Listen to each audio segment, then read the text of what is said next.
Don't dismiss pot pie until you've tried this one. Even my friends that don't typically like pot pie love this one. So I start by making the crust. I have a longer video on YouTube that really goes into more detail about how to make this pie crust, but I had several of you suggest, why don't you use lard in your pie crust? So this is the first time I've ever used lard, and wow, it's even better than Crisco. I've tried using butter, it doesn't make as flaky of a crust, but this lard was flakier and better and just easier to work with than even the Crisco. And I've always used Crisco.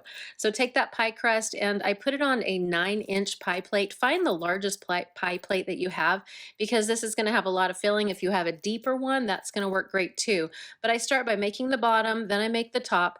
I'm going to go over to the stovetop and put in the water, add the vegetables, and let that boil for about 10 minutes. Now I'm making the thickening sauce with heavy whipping cream, some cornstarch, and some flour. I add in some butter and some spices, and then I add that heavy whipping cream to it, and I let it go for a few minutes. You're supposed to put in just frozen peas. I didn't have that when I got to the freezer, so I improvised.